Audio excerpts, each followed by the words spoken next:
Dis-moi écoute, c'est politique, C'est politique. C'est politique, certainement.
Moi aussi, j'ai vécu le génocide.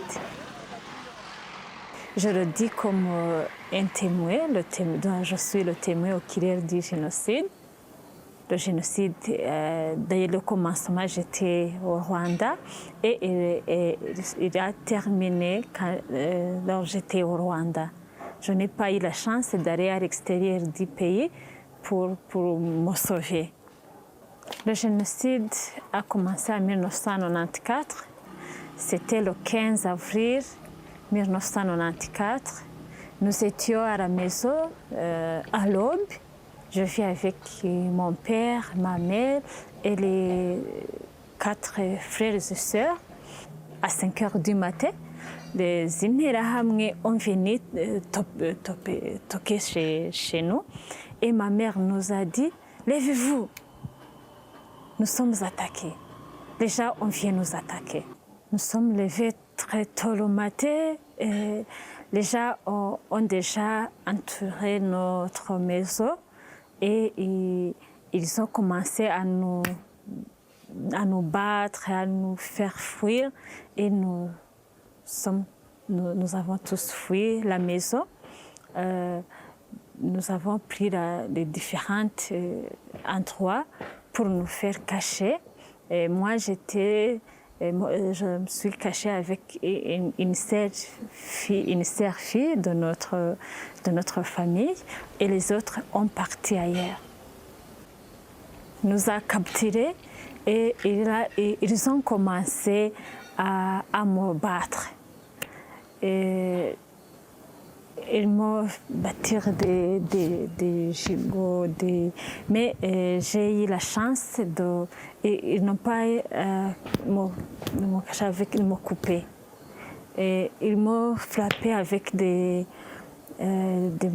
coups de machette. Après, un voisin a dit il ne faut pas tuer les filles, tuer avant des garçons. Nous habitions tout près du Burundi. Il y avait des réfugiés burundis qui habitent tout près de chez moi et aussi ont participé dans le génocide. Ils ont dit non, il faut tuer tout le monde. surtout ceux qui ont étudié. Mais un autre dit non, arrête, il faut d'abord les hommes parce que à Kahinda, c'est tout près de chez moi. Il y avait une paroisse catholique où les gens s'étaient réfugiés, beaucoup de gens, plus de 30 000, plus de 30 000 Tutsis étaient dans la paroisse de Kahinda. Et les gens disent allons à Kahinda pour tuer.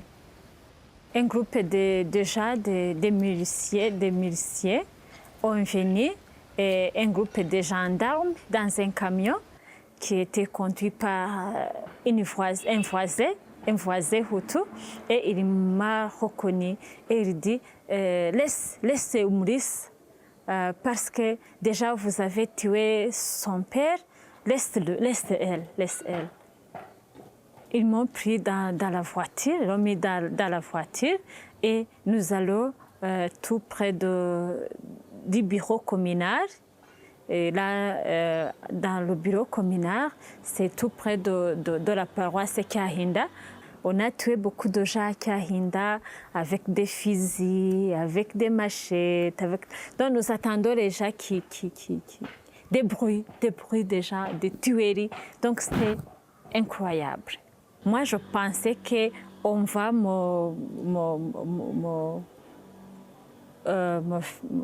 je vais aller à Kahinda, mais ce voisin a dit non, reste ici dans la commune et on va te protéger avec la femme du bourgmestre. Le soir à 21h, le bourgmestre est venu avec un groupe de miliciens et des soldats et des gendarmes et des polices. Et sa femme lui a dit nous avons un enfant, et il a demandé c'est une fille ou un garçon? Et la femme a dit c'est une fille. C'est la plus petite ou la plus grande? Non. La femme dit non, je t'en prie, laisse elle. Et elle dit qu'elle reste là-bas. Je vais étudier ce qu'on va faire demain. À peu près de 18 heures, le bourgmestre a revenu et il m'a dit tu es encore ici? Sa femme a dit oui, elle est ici. Non, laisse elle. Bon, je me suis restée là-bas. Et il est allé à la maison, il me donne de quoi manger, mais sa femme et les enfants sont allés à la maison. Moi, je restais là-bas. Après 3 jours, les gens, les miliciens que nous vivons ensemble, a dit il faut que nous allons chercher la fille de Nsanzabaganwa parce que nous savons qu'il est dans le bureau communal. Le bourgmestre a dit à un gendarme va l'amener au Croix-Rouge pour qu'elle est protégée par les autres. Moi, je n'ai plus envie de la protéger. Après, donc, j'ai vécu à Butare, dans ma commune natale, à peu près une semaine. Après, le bourgmestre m'a amené à Butare et j'ai resté à Butare.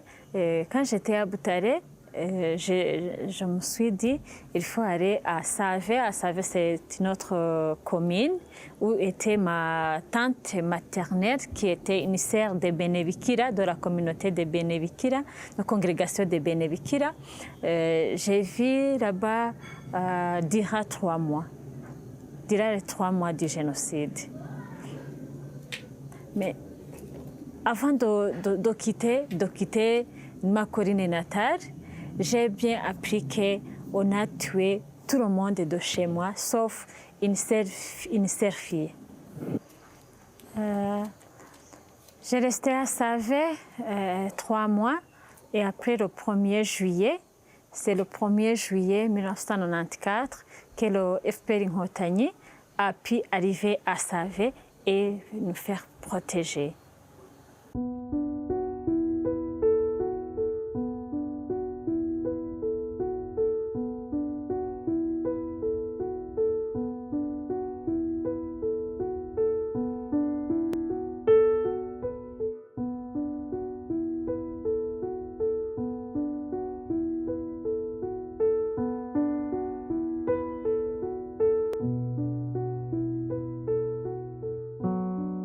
why genocide in Rwanda? The genocide in Rwanda was a result of bad leadership, I can say. Bad leadership from 1990s or 90s, from the period of colonialism. Yeah? You see those consequences of colonialism. When they came in Rwanda, when the Belgium took place, they taught people divisionism among them. That you are Hutu, you are Tutsi, then you are Etwa. Whereas the Rwandans before, they were living in the unity, a good unity, I can say. So, quickly, I can say, when we reach in the 60s, where the Rwanda is begin to have its independence, that period, from the period from colonialism to the period of republic, also it was the same case, teaching people divisionism. In the 70s, also the republic which was there was not able to respond those conflicts between people. The period of the president Habyarimana Juvenal. The regime continued till to the genocide, when the genocide took place in 1994. You have observed how people, they have been killed in the Giso's memorial site. So more than 1 million all over the country has been killed only in 100 days. Like you can say that it's like 3 months. You see, the tragedy happened. So another issue you can note is how the genocide has been stopped. Who stopped the genocide? It is the members of RPF in Motanyi who were in the exile. They have been there for many years. They are claiming their rights to come in the country, but they didn't allow them. So they decided to come by force. So it was that time those RPF soldiers came and even stopped the genocide, because no one could stop the genocide in that period. When we see the example of United Nations, there was, like I can say, they are unable to solve the problem. Let us see how the country is now within these 20 years ago. Because you have many testimonies, but also we have to speak about it. You see, the country from genocide, tragedy like that, and now we can say that we have a hope.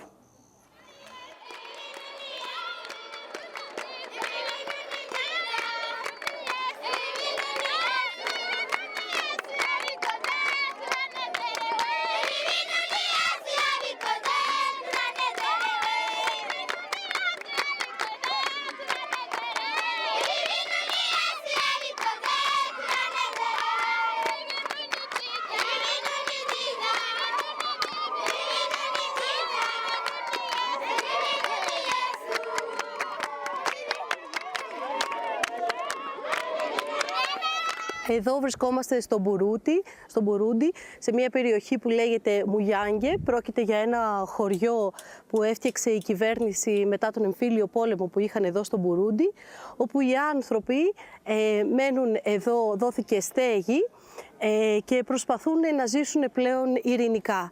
Έτσι έχουμε βρεθεί να έχουμε περίπου 600 παιδιά κοντά μας.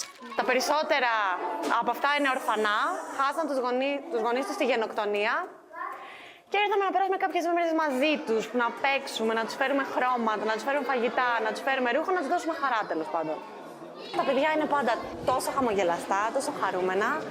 Τα βλέπεις ότι μπορεί να είναι πάρα πολύ φτωχά, κάποια είναι άρρωστα και φαίνονται, αλλά πάντα θα είναι ενεργητικά, πάντα θα παίζουν, πάντα θα γελάνε. Αυτά τα παιδάκια στην Αφρική δεν έχουν πραγματικά τίποτα. Ίσως να έχουν μόνο ένα γεύμα την ημέρα. Πολλές φορές μπορεί να έχουν ένα γεύμα κάθε 2 ή 3 μέρες.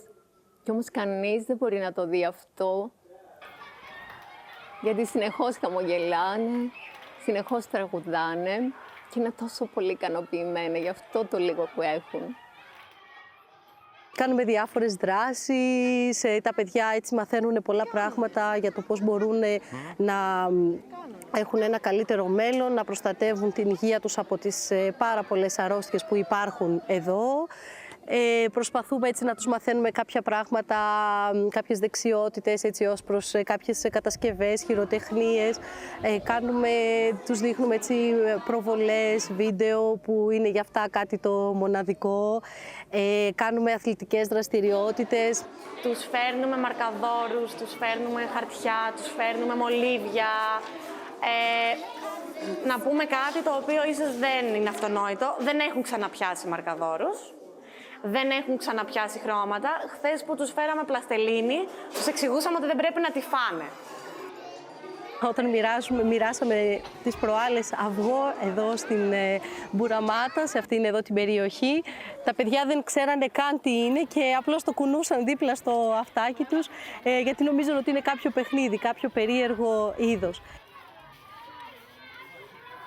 Αυτοί οι άνθρωποι εδώ μπορεί να τους λείπουν όλα τα μέσα, μπορεί ποτέ τους να μην έχουν δει ακόμη και μαρκαδόρο ή στυλό, μπορεί για τα περισσότερα παιδιά να μην καταφέρνουν να πηγαίνουν σχολείο, να ντρέπονται να πάνε σχολείο γιατί δεν μπορούν να εξασφαλίσουν ούτε ένα τετράδιο, που για μας είναι ένα μηδαμινό ποσό και προσπαθούμε με κάθε τρόπο να βοηθήσουμε σε αυτό το οποίο θα αφορά όλο το μέλλον αυτών των παιδιών και κατ' επέκταση όλων αυτών των κρατών που ακόμα μαστίζονται έτσι από τον σκοταδισμό, από εκμετάλλευση που γίνεται από άλλους ισχυρότερους, όπως είναι πολλά ευρωπαϊκά κράτη.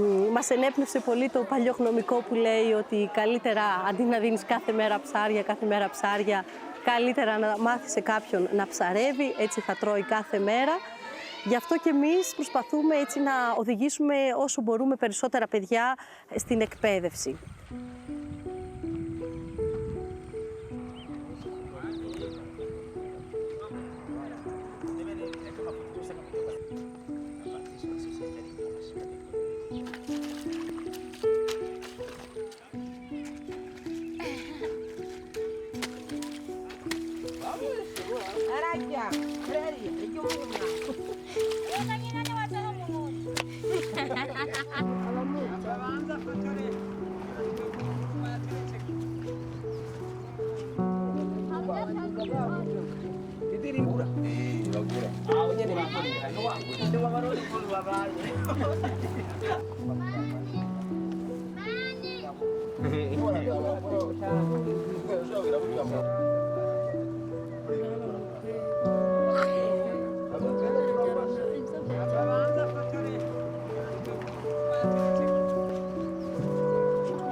Thank you.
αυτές οι χώρες και το Μπουρούντι και η Ρουάντα, από ό,τι μέχρι στιγμής έχουμε δει, δεν στερούνται μυαλό, δεν στερούνται δύναμη, αλλά η τεχνογνωσία είναι το βασικό πράγμα που τους λείπει.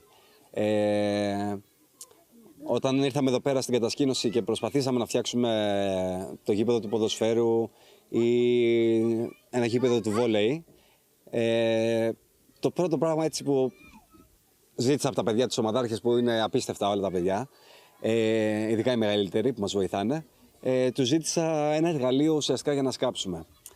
Το μόνο εργαλείο που βρήκαμε σε ολόκληρο το χωριό ήταν ένα κομμάτι σίδερο, το οποίο σκάβαμε το χώμα με αυτό.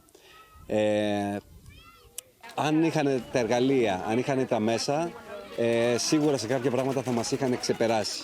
Γιατί και εργατικοί είναι και όρεξη έχουν, απλά δεν γνωρίζουν. Δεν γνωρίζουν δηλαδή πώς να σπείρουν, δεν γνωρίζουν τι πρόσοχη θέλει ένα φυτό για να μεγαλώσει κατάλληλα, πώς να μαζέψουν το νερό. Και η αλήθεια είναι ότι ο δυτικός κόσμος το να στέλνει βοήθεια, ανθρωπιστική βοήθεια, δεν βοηθάει. Και με ποια έννοια το λέω αυτό? Το να φέρω μια φρατζόλα ψωμί, το να φέρω 10 κονσέρβες, δεν θα λύσουμε το πρόβλημα. Το μόνο που θα καταφέρουμε είναι για μια μέρα να τους δώσουμε κάτι να φάνε και απλά να ελπίζουν ότι θα ξανάρθουμε πάλι με κονσέρβες, πάλι με ψωμιά, πάλι με νερά. Δεν βοηθάμε την κατάσταση δίνοντάς τους φαγητό. Το φαγητό, δόξα τω Θεώ, θα το βρούνε είτε είναι φασόλι, είτε είναι καλαμπόκι, είτε είναι αλεύρι, ψωμί, ό,τι βρούνε, είτε είναι μπανάνα, ανανάς, ό,τι έχουν η κάθε χώρα από αυτές. Το θέμα είναι πώς μπορούν αυτά να τα αυξήσουν και να μπορέσουν να κάνουν το δικό τους πολιτισμό, τη δικά τους καλλιέργεια, πώς μπορούν οι ίδιοι να συνεχίσουν. Όχι εμάς απλά να τους δίνουμε ένα κομμάτι ψωμί. Και το κακό δεν είναι ότι, το κακό είναι ότι τους δημιουργούμε ελπίδες ότι ο Λευκός θα ξανάρθει, ο Λευκός θα ξαναφέρει ψωμί, ο Λευκός είναι για να μας δίνει καραμέλες, ο Λευκός είναι για όλα, ο Λευκός έχει λεφτά. Μου έκανε μεγάλη εντύπωση το ότι ως Λευκοί μας έχουν, αν όχι σαν θεούς, αλλά σίγουρα σαν τιμώμενα πρόσωπα. Τη δεύτερη μέρα δεν θα ξεχάσω που πήγαμε σε ένα χωριό στη Ρουάντα, γύρω στα 50-60 χιλιόμετρα έξω από τη Ρουάντα. Σε ένα χωριό κλασικό όπως όλα τα χωριά που βρίσκονται σε αυτές τις δύο χώρες, και στο Μπουρούντι και στη Ρουάντα, με χωμάτινα σπίτια, με ελενίτ για σκεπές, και μας βάλαν να κάτσουμε ως τιμώμενα πρόσωπα. Η αλήθεια είναι ότι μπορεί να είναι και η πρώτη φορά στη ζωή μου που ένιωσα τόσο χάλια. Να τιμήσουν εμένα ως τι, ως προς τι. Δεν μ' αρέσει που τους λευκούς τους θεωρούν κάτι το τόσο wow, ας πούμε. Προσπάθησα να εξηγήσω στα παιδιά ότι φτώχεια, κακομοιριά, εξαθλίωση υπάρχουν σε όλο τον κόσμο. Απλά εδώ πέρα θέλουν να έχουν αυτή την άποψη. Έχουν συμφέροντα για να τους έχουν υποβαθμισμένους, θέλουν να θεωρούν ότι οι λευκοί είναι ανώτεροι. Και απλά πρέπει κάποιος να τους εξηγήσει ότι άνθρωποι είμαστε όλοι, φτώχεια υπάρχει παντού. Μόνο μέσα από τη μόρφωση, μόνο μέσα από την ενημέρωση, μόνο μέσα από την προσωπική προσπάθεια θα μπορέσουν και να αναβαθμιστούν και έτσι να αναβαθμίσουν και τη χώρα τους. Αλλά πρώτα πρέπει να απομυθοποιήσουν το ότι οι λευκοί είναι κάτι ανώτερο από αυτούς. Βλέπουμε ότι ακόμα και το μπουκαλάκι το μικρό που πίνοντας εμείς οι λευκοί, το νερό μας, γιατί πίνουμε φιναλωμένο εδώ πέρα, το μπουκαλάκι μετά μας το ζητάνε για να μπορούν να το χρησιμοποιούν ως δοχείο. Συχνή εικόνα στους δρόμους και της Ρουάντας και του Μπουρουντίου, τα παιδιά με τα μπετόνια, τα κίτρινα μπετόνια στο κεφάλι. Και όταν μιλάμε για παιδιά 10 χρονών, 12, τα οποία να διανύουν τεράστιες αποστάσεις μόνο και μόνο για να βρεθούν στην κοντινότερη πηγή. Μου έκανε περιέργεια σήμερα, σε ένα από τα παιδιά βρήκα αυτό το μπουκάλι. Μόλις το είδα από μακριά, τον πλησίασα και του έκανα νόημα. Μέχρι να καταλάβουμε με τη νοηματική μιας κεντακυρούτη δεν τα σκαμπάζω εκτός από 5-6 λέξεις. Για να καταλάβει ότι ξέρεις, δώσ' το μου. Έβγαλα την τσέπη μου το δικό μου το μπουκαλάκι, το έδωσα το δικό μου μπουκαλάκι για να κάνουμε έτσι δίκαιη ανταλλαγή. Το συγκεκριμένο μπουκάλι είναι από υγρά μπαταρίας, το οποίο κάνοντας αυτό το πράγμα, το άρωμα από τα υγρά υπάρχει ακόμα. Μπορεί να φαίνεται ότι το λέω και υπερβάλλω, αλλά ένα μπουκαλάκι αυτό είναι αυτό που χρησιμοποιούν κάθε μέρα. Ήταν το μπουκαλάκι που το βρήκα, που το είχε στο στόμα έτσι απλά για να αποσχολεί το στόμα. Αλλά είναι το μπουκαλάκι που κάθε μέρα από εδώ και πέρα θα χρησιμοποιούσε για να φέρνει το νερό από τα υπόλοιπα μπετόνια, γιατί η πηγή δεν υπάρχει στο χωριό, και να το χρησιμοποιεί το προσωπικό μπουκαλάκι, ας το πούμε, του παιδιού. Για τους μεγάλους δεν έχουν την εκπαίδευση, δεν γνωρίζουν. Όταν το δείξα δηλαδή σε μεγαλύτερους, με κοίταγε με απορία. Δηλαδή, εντάξει, σαν να μου λέει, τι μου λες, εντάξει, μπουκάλι είναι. Πράγματα που θεωρούμε εμείς αυτονόητα στο δυτικό κόσμο, εδώ πρέπει πάλι από την αρχή. Προσπαθούμε έτσι να διδάξουμε δεξιότητες που αφορούν όλη τη ζωή. Ξέρουμε ότι δεν είναι εύκολο πάντοτε, όπως ας πούμε τους μάθαμε πώς να βουρτσίζουν τα δόντια τους. Ξέρουμε ότι δεν θα έχουν πάντα πρόσβαση σε οδοντόκρεμες, γιατί θεωρείται είδος πολυτελείας και ειδικά όταν και το ίδιο το νερό εδώ θεωρείται είδος πολυτελείας και το κουβαλούν από πολύ μακριά. Ίσως κάποιοι σκέφτονται ότι η οδοντόβουρτσα και η οδοντόκρεμα είναι είδος πολυτελείας, αλλά προσπαθούμε να μάθουμε κάποιες δεξιότητες ευελπιστώντας ότι ένα πολύ μικρό ποσοστό που θα γίνεται όλο και μεγαλύτερο θα μπορέσει να το αξιοποιήσει.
Και οι δύο χώρες περάσαν γενοκτονία. Δηλαδή οι δύο φυλές Χούτου Τούτσι μεταξύ τους σφαχτήκανε και μιλάμε για χιλιάδες κόσμο μέσα σε λίγους μήνες, σε λίγες μέρες, σε λίγα χρόνια. Η διαφορά της Ρουάντας με τον Μπουρούντι. Μετά τις τελευταίες συζητήσεις που κάναμε με τους ντόπιους, υπάρχουν δύο διαφορετικές οπτικές. Η μεν Ρουάντα χρησιμοποίησε τη γενοκτονία για να το πουλήσει, δηλαδή βγάζει χρήματα δείχνοντας τα μνημεία των πεσόντων, δείχνοντας τα ίδια τα οστά, τα κρανία, τα οποία πολλοί λένε γιατί δεν τα θάβετε, για ποιο λόγο αφήνετε δηλαδή τους νεκρούς να εκτίθονται στον κόσμο, και τα χρησιμοποιούν ως πολιτήριο, δηλαδή ενισχύστε μας το μνημείο των πεσόντων ή της γενοκτονίας. Σίγουρα δεν θέλω να φανώ ασεβής και σέβομαι, και σίγουρα είναι από τα μεγαλύτερα εγκλήματα που έγινε, και μιλάμε πριν πολύ λίγα χρόνια. Αν είμαι εγώ 32 τώρα, ήταν όταν ήμουν στα 15. Πράγματα τα οποία δεν τα μάθαμε ποτέ. Αδερφός να σκοτώνει αδερφό, φίλος να σκοτώνει φίλο μέσα στα ίδια σπίτια. Πώς όμως δηλαδή αυτή η γενοκτονία ξεκίνησε από το δυτικό κόσμο. Η προπαγάνδα φάτε ο ένας τον άλλον, και η διαφορά είναι η εξέλιξη μετά, ότι π.χ. απαγορεύσανε να ρωτάνε πια αν είσαι Χούτου, αν είσαι Τούτσι. Δεν επιτρέπεται δηλαδή να ρωτήσει ο ένας τον άλλον αν είσαι Χούτου ή αν είσαι Τούτσι. Απ' τη μία ισχύει αυτό, απ' την άλλη κρατώντας τα μνημεία, κρατώντας ότι Έχουμε τη γενοκτονία, ακόμα παραμένει στο μυαλό τους, ειδικά στη Ρουάντα, το θέμα της γενοκτονίας. Η διαφορά του Μπουρουντίου με τη Ρουάντα, στον Μπουρούντι οι άνθρωποι, επειδή δεν προβάλλουν τόσο πολύ τη γενοκτονία, όντως έχει καθησυχαστεί, όντως έχουν ενωθεί πιο πολύ ο κόσμος μεταξύ τους. Οι κυβερνήσεις και τα δυτικά χέρια στη Ρουάντα κάνει μεγάλη διαφορά με σχέση με τον Μπουρούντι. Στον Μπουρούντι όντως υπάρχουν πολύ φτωχοί, υπάρχουν και τα πρωτοκλασσά, τα ξενοδοχεία. Δηλαδή μας έκανε περιέργεια το πώς το πρωί ήμασταν εδώ πέρα, ντρεπόμασταν να πιούμε από το μπουκαλάκι από το νερό για να μην φαίνεται ότι έχουμε εμείς δικό μας μπουκαλάκι, καθαρό νερό. Γιατί τα παιδιά έχουν ένα πλαστικό κύπελο και τριγυρνάνε μέχρι να έρθει το μπετόνι που θα τους φέρουμε. Και πώς το απόγευμα οι ντόπιοι στον Μπουρούντι για να μας δείξουν τη φιλοξενία τους και η ελληνική ομογένεια εδώ πέρα μας πήγε σε μέρος το οποίο έχει πισίνα, δίπλα στην Τανγκανίκα και να πίνουμε το κοκτέιλ μας. Πολύ περίεργο το πώς μέσα σε λίγα χιλιόμετρα διαφορά είναι οι μεν εκεί με τα όλα τους, με αυτά που όλοι έχουμε γνωρίσει, έχουμε συνηθίσει στο δυτικό κόσμο, και ο πάτος.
Επειδή τα προβλήματα είναι τεράστια, αφορούν όλο το Μπουρούντι, δεν μπορεί ένας άνθρωπος να βρει λύση.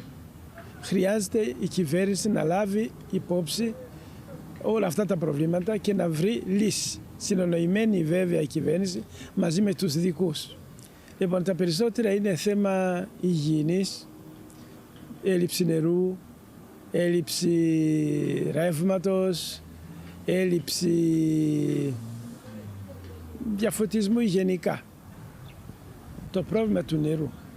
Αυτό το νερό δεν είναι κατάλληλο, δεν είναι πόσιμο. Γι' αυτό λένε συνέχεια, τουλάχιστον στη τηλεόραση και στο ραδιόφωνο, ότι πρέπει να το βράσουμε πρώτα. Αυτό το νερό όμως, οι άνθρωποι δεν έχουν άλλο νερό, αυτό πίνουν. Και μερικοί το πίνουν και έτσι. Με αποτέλεσμα να έχουν όλες τις αρρώστιες που προέρχονται από τα διάφορα μικρόβια που κυκλοφορούν μέσα στο νερό, όπως η χολέρα, όπως η μπιλαρζιός, όπως η δυσεντερία, όπως τα παράσιτα του εντέρου, όλα αυτά τα πιάνουν. Βλέπεις μερικά παιδιά που έχουν κοιλιές μεγάλες στη μανισμό. Αυτά τα έχουν από τα παράσιτα περισσότερο. Να ξέρετε ότι τα χάπια για να γλιτώσουν αυτά τα παιδάκια στοιχίζουν 200 φράγκα. Αλλά οι γονείς δεν τα έχουν. Ο κόσμος πρέπει να πληρώσει ό,τι αφορά την περίθαλψη. Ο κόσμος δεν έχει. Οι περισσότεροι δεν πάνε καν στους γιατρούς. Παραμένουν στο σπίτι και άμα γλιτώσει, γλίτωσε. Άμα πεθάνει, πέθανε. Λοιπόν, το σύστημα όμως αρχίζει και οργανώνεται κάπως από διάφορες οργανώσεις μη κυβερνητικές που βάζουν τον κόσμο να πληρώσει το ελάχιστο 500 φράγκα ή 1000 φράγκα, ούτως ώστε όταν αρρωστήσει κανείς να μπορεί να πάει στο γιατρό και να βρει και φάρμακα. Αυτά όμως είναι ακόμα στην αρχή. Πιστεύω ότι σιγά σιγά θα αναπτυχθούν.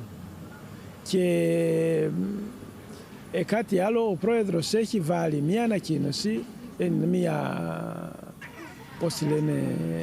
ένα νόμο που λέει ότι τα παιδιά κάτω από 5 χρονών θα πηγαίνουν στο γιατρό τζάμπα, ακόμα και στο νοσοκομείο τζάμπα. Οι γυναίκες που πάνε να γεννήσουν γεννάνε τζάμπα. Αλλά όλα τα άλλα όμως δεν είναι. Δεύτερον, είναι η εκπαίδευση. Οι άνθρωποι 80, να μην πω 99% είναι αμόρφωτοι. Αυτοί οι άνθρωποι χρειάζονται πραγματικά μια μόρφωση για να μπορούν να πάνε μπροστά, μπορεί να τα βγάλουν πέρα μόνοι τους. Να μην χρειάζεται να τους τραβάς από το χέρι. Λοιπόν, πιστεύω ότι μετά έρχεται η διακυβέρνηση. Καταλαβαίνεις και εσύ ότι όταν ένας εκλεγεί σε ένα χωριό, άμα είναι αμόρφωτος, τι θα μάθει στους άλλους, πώς θα τους βοηθήσει τους άλλους, αφού ο ίδιος δεν καταλαβαίνει το μέσο των διαφόρων προβλημάτων, πώς μπορεί να τους βοηθήσει. Το πρόβλημα δηλαδή, το πιο σημαντικό είναι η αμάθεια, για μένα.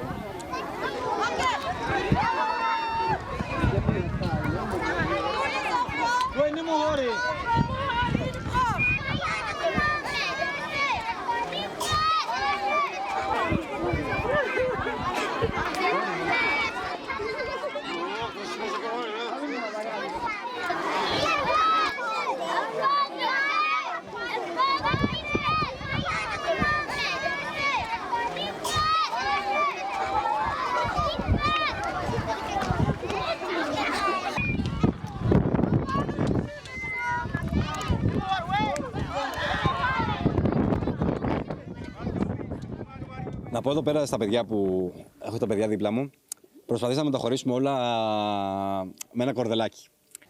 Τα κορδελάκια αυτά λοιπόν είναι πανιά που κόψαμε εμείς, διαφορετικού χρώματος, τα οποία τα φορέσαμε ώστε να ξεχωρίζουν οι ομάδες. Είναι πανέμορφο το ότι πολλά παιδιά όταν τους περίσσευε λίγο το κορδελάκι, το κόβανε και το δίνανε στο άλλο παιδί για να μπορέσει και αυτό να μπει στην ομάδα. Πράγμα που μας κάνει περίεργο ρε παιδί μου, γιατί εμείς τα θέλαμε από την αρχή όλα. Αλλά αυτό το μαθαίνουν τώρα από τα γύρω χωριά ότι έχουν έρθει οι λευκοί και κάνουν κατασκήνωση. Και οι αιτήσεις θεωρητικά έχουν σταματήσει και θα φέρνουν οι μητέρες σας που έχουν μέσα να μπουν μέσα στο σχολικό χώρο. Τους κόβουν τα κορδελάκια, τα φοράνε στο χέρι και καλά ότι ανήκουν στην ομάδα ώστε να μπορούν να δικαιούνται και αυτοί να πάρουν να πιούν νερό, να πάρουν το γλυκουμά, να πάρουν την μπανάνα που δίνουμε. Αυτό το μικρό πράγμα που για μας είναι η ξεφτύλα, ειλικρινά, αλλά για αυτά είναι μπορεί και το βασικό γεύμα της ημέρας. Τραύματα στα πόδια, τραύματα στα χέρια, κεφάλια ανοιγμένα, πληγές παλαιότερες που προσπαθούμε εμείς οι άσχετοι εννοώ με την έννοια ότι από ιατρικές ξέρουμε μόνο τις πρώτες βοήθειες, προσπαθούμε να περιποιηθούμε. Πάλι καλά σήμερα μας ήρθε γιατρός, βρήκαμε γιατρό και ήρθε να φροντίσει τα παιδιά, αλλά θέλοντας να προσέχουμε, φροντίζουμε πληγές που γίνανε κατά την ώρα του παιχνιδιού, κατά την ώρα π.χ. της τύχης, κατά την ώρα που ουσιαστικά έχουμε την ευθύνη για την κατασκήνωση, αλλά τελικά συνειδητοποιούμε ότι φτιάχνουμε τραύματα που είναι πολύ παλαιότερα, τραύματα που έχουν παραμείνει και έχουν ξανανοίξει, τραύματα ουσιαστικά που δεν κλείσανε ποτέ. Je suis aussi contente parce que j'ai pu aider beaucoup de gens, que ce soit les rescapés du génocide qui ont des blessures, mais le génocide a laissé aussi des blessures aux gens qui ont fait le génocide. Donc ce n'est pas une chose facile de tuer, de haïr, avant déjà se mettre ensemble, se marier, et nous avons des enfants dans les baptêmes. Donc les gens ont donné des vaches pour montrer l'amour. Et après, cet amour a bien terminé. Donc aujourd'hui, je suis heureuse parce que je suis une des gens qui peut aider les gens dans cette réconciliation, dans l'unité et la réconciliation dans notre pays nous a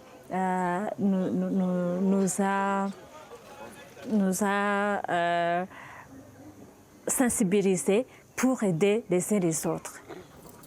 Donc, ce que je peux ajouter, c'est qu'après ces événements, j'ai pu étudier. Grâce à ma tante maternelle, j'ai étudié. J'ai fait les humanités. Avant le génocide, j'étais en 3e secondaire. Après le génocide, j'étais en 4e. Je suis entrée en 4e secondaire. J'ai fait la 5e, la 6e. J'ai eu mon diplôme des humanités.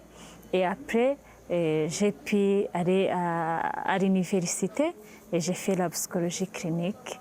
Et je me suis réjouie d'être un des rescapés du génocide pour pouvoir dire aux autres, même aux Rwandais, même à la communauté étrangère, ce qui s'est passé au Rwanda pour que le génocide ne survienne plus dans d'autres pays, parce que c'est une chose très, très, très, très, très difficile, très horrible.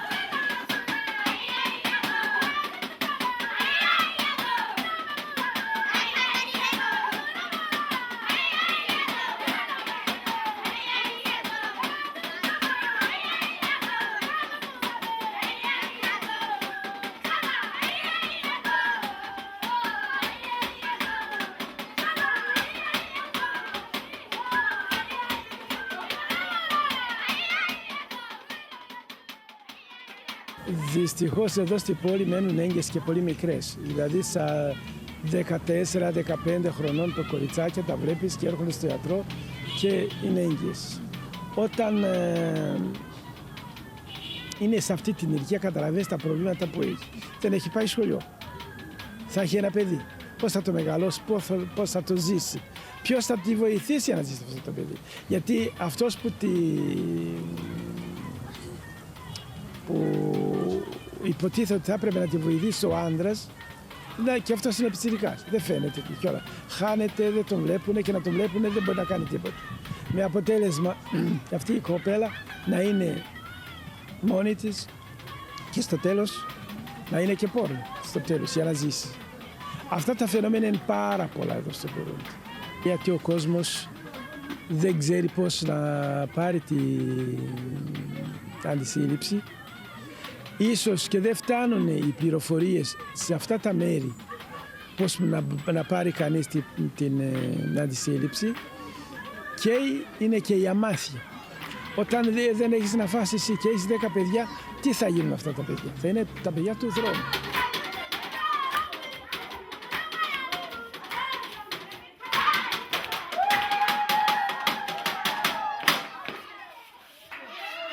Τα παιδιά δεν μορφώνονται, δεν πάνε στα σχολεία που πρέπει. Γι' αυτό βλέπεις και πολλά παιδιά που κυκλοφορούν στον δρόμο σε ώρες που άλλοι είναι στο σχολείο. Και αυτά τα παιδιά όταν είναι πάρα πολλά, καταλαβαίνετε ότι το μέλλον της χώρας δεν είναι και τόσο καλό που ο κόσμος δεν πάει στο σχολείο. Δεύτερον, βλέπεις ότι από φτώχεια μερικοί γονείς τα βγάζουν από το σχολείο για να πάνε να βοηθήσουν στα χωράφια, στη κτηνοτροφία, να κουβαλάνε νερό όταν το νερό έρχεται από μακριά, και καταλαβαίνετε κι εσείς ότι ο κόσμος υποφέρει, δεν μαθαίνει, δεν πηγαίνει σχολείο, και όποιος δεν πηγαίνει σχολείο καταλαβαίνετε τι τύχη έχει, ειδικά στις φτωχές χώρες. Τώρα προσπαθούμε να μαζέψουμε λίγα λεφτά, λέω λίγα επειδή δεν μπορούμε να μαζέψουμε πολλά, για να αρχίσουμε να κτίσουμε σιγά σιγά ένα σχολείο, που το σχολείο αυτό θα είναι κάπως ιδιαίτερο, θα βοηθάει τα παιδιά που είναι στον δρόμο να μάθουν μια τέχνη. Κάτι να μάθουν, να μπορούν να τα βγάλουν πέρα μόνοι τους. Αυτό είναι το όνειρό μας, να βοηθήσουμε, αλλά και τα μέσα τα δικά μας είναι περιορισμένα. Σίγουρα θα είναι μεγάλη ευλογή αν βοηθήσουμε αυτά τα παιδιά να έχουν τετράδια, μολύβια. Τώρα μαθαίνουν χωρίς τετράδια, χωρίς μολύβια. Πολλές φορές κάθονται κάτω, δεν έχουν καν θρανία και θα ήταν πολύ όμορφο να βοηθήσουμε όλα αυτά τα παιδάκια να νιώσουν καλύτερα, να έχουν καλύτερες συνθήκες και σίγουρα θα ήταν πάρα πολύ ωραία τελειώνοντας το δημοτικό να μπορεί να ιδρυθεί ένα γυμνάσιο για να συνεχίσουν τις σπουδές τους. Πιστεύω έτσι μόνο θα βοηθήσουν και τη δική του ζωή, θα βοηθήσουν τη ζωή των άλλων και θα βοηθήσουν τελικά με την εκπαίδευση που θα πάρουν τη χώρα τους. Δεν έχω λόγια για να μεταφέρω τις ευχαριστίες που ακούμε σε όλες τις διαφορετικές διαλέκτους από όλα αυτά τα παιδιά κάθε χρόνο, σε όλους αυτούς τους ανθρώπους που δεν παίρνουν τη χαρά που παίρνουμε εμείς και όμως δεν το βάζουν κάτω και μπορούν και σκέφτονται πιο πλατιά, πιο μακριά και σκέφτονται ότι ας πούμε με 25 λεπτά μπορέσαμε και αγοράσαμε μία οδοντόκρεμα και με μία οδοντόβουρτσα. Μπορεί με 3 ευρώ να αγοράσουμε ένα πακέτο που έχει μέσα 50 στυλό. Να πούμε ότι με 30 ευρώ αγοράζουμε ψωμάκια που τρώνε τα 700-800 μας παιδιά. Μιλάμε για τέτοιου είδους ποσά που για μας είναι μηδαμινά, μπορεί να είναι ένας καφές. Καλά κάνουν και βοηθάνε τον κόσμο, γιατί ο κόσμος πεινάει. Αλλά φτάνει αυτό το πράγμα να δώσεις κάτι να φάει σήμερα και αύριο να πεθάνει της πείνας. Θα έχεις κάνει ένα μέρος της, πώς να το πω, της βοήθειας που πρέπει να γίνει.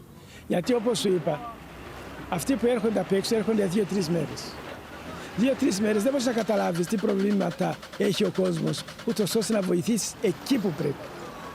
Γιατί πρέπει να δώσεις το ψωμί, αλλά μήπως δεν έπρεπε να του βοηθήσεις και αυτός να μάθει πώς θα βγάλει αυτό το ψωμί. Ξέρεις τι, στη Ρουάντα τους διώξαν. Δεν θέλουμε, πώς το λένε, τρόφιμα κτλ. Βοηθήστε διαφορετικά, βοηθήστε στην ανάπτυξη, βοηθήστε στο να μάθει ο κόσμος να ζει μόνο του, να αυτονομηθεί. Θα έπρεπε να μάθουν πρώτα τα προβλήματα του τόπου και να βοηθάνε εκεί που πρέπει. Χρειάζεται χρόνος, χρειάζεται μόρφωση, χρειάζεται διαπαιδαγώγηση, ούτως ώστε ο κόσμος να καταλάβει. Διαφορετικά, χωρίς διαπαιδαγώγηση, χωρίς μόρφωση, δεν πάμε πουθενά. Δεν γίνεται τίποτα. The government of unity now tried to educate people, not to hate one another. Why are you hating your neighbor? Why? We are the same, we have the same blood. We speak one language. We have the same culture. Why? There is no division. Divisionism. That was it were the lies. It was not a truth. That you are Tutsi, you are Hutu, you are Etwa. We are alike, if you see. So, those behavior change played a lot in your life in these 20 years ago.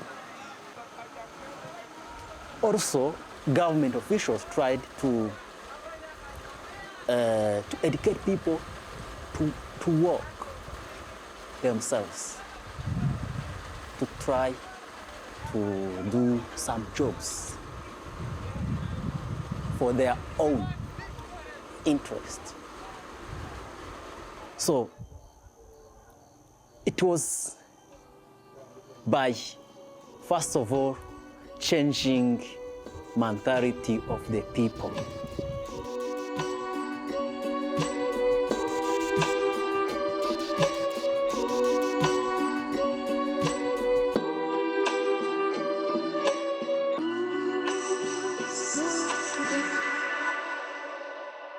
Τα πρώτα βήματα δειλά στη διψασμένη σας γη, που τη στολίζει διαφορά από την κάθε φυλή. Κάθε στολή αντάρτη, πολεμιστή της λευτεριάς σας, έγινε υποχείριο του ξένου άρχοντά σας.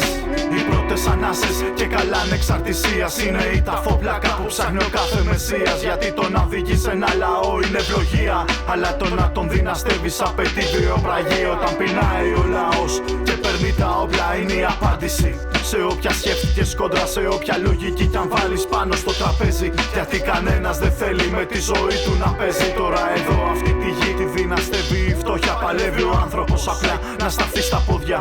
Γεννάει παιδιά, πονάει η γενιά του, γιατί παλεύει για νερό, για το φαΐ, για την υγειά του. Κι απ' την άλλη ισχυρή του σερβίρουν μεσίες για να αντέχει. Όποιες του δίνουν κακουχίες, του σερβίρουν ήρωες που έχουν άλλο χρώμα. Μα η φωτιά της μοναξιάς του καίει ακόμα.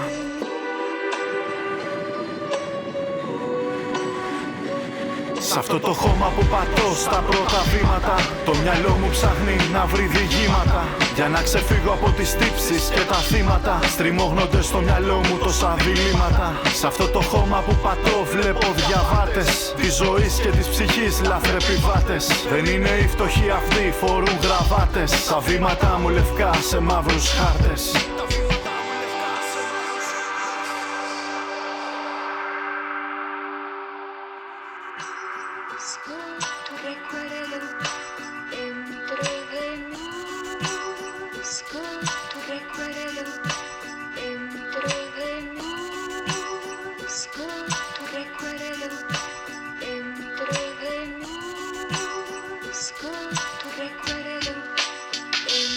Είμαι εδώ και πατάω αυτή την όμορφη γη που την ξεδίψασαν με το αίμα τους χιλιάδες νεκροί. Αδέρφια σκότωσαν αδέρφια δίχως να δουν την ουσία. Ότι οι σωτήρες τους πρόχνουν στη γενοκτονία. Πώς να δουν καθαρά αυτό που έστησαν οι άλλοι. Εδώ παλεύουν για τις βασικές ανάγκες τους πάλι. Μιλά για όριμη σκέψη ενώ δεν έχουν σχολεία. Αλλά ο δυνάστης το ξέρει ότι αυτό είναι η ουσία. Όταν κρατάς το λαό σχημένο και δουλικό, όταν η μόρφωση είναι των πλούσιων αγαθό, όταν για να πιεις νερό κάνεις χιλιόμετρα τη μέρα, τότε ο λόγος μου είναι μια ψεύτικη σφαίρα. Είναι η μόρφωση, λένε, το μέγιστο αγαθό. Μα κάποια αδέρφια μας δεν το έχουν αυτό. Για να στιβάζονται μυριάδες με σκυμμένο κεφάλι. Γιατί αν μάθουν και διαβάσουν θα σηκώσουν κεφάλι. Και τότε ο πλούτος της γης τους θα γίνει δικός τους. Τότε η μοίρα τους θα αλλάξει και ο προορισμός τους. Τότε εσύ λευκέ δεν θα είσαι ο ήρωάς τους. Μα θα ξέρουν ότι κάποτε όπλησες στο φωνιά τους.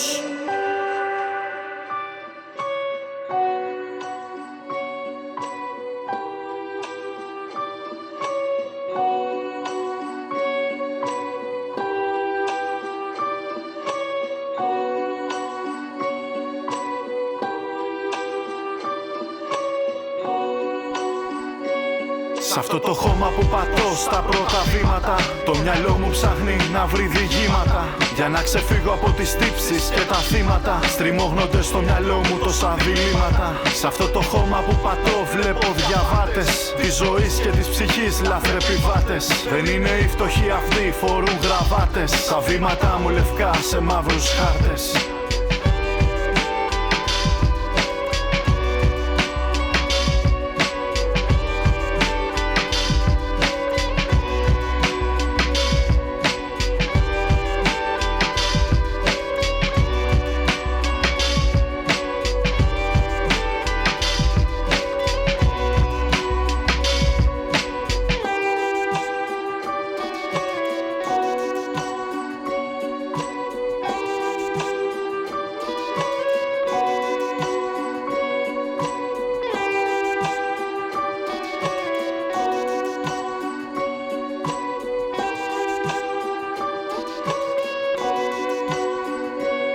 Σ' αυτό το χώμα που πατώ στα πρώτα βήματα, το μυαλό μου ψάχνει να βρει διηγήματα. Για να ξεφύγω από τις τύψεις και τα θύματα, στριμώχνονται στο μυαλό μου τόσα διλήμματα. Σ' αυτό το χώμα που πατώ βλέπω διαβάτες της ζωής και της ψυχής λαθρεπιβάτες. Δεν είναι οι φτωχοί αυτοί, φορούν γραβάτες. Τα βήματα μου λευκά σε μαύρους χάρτες.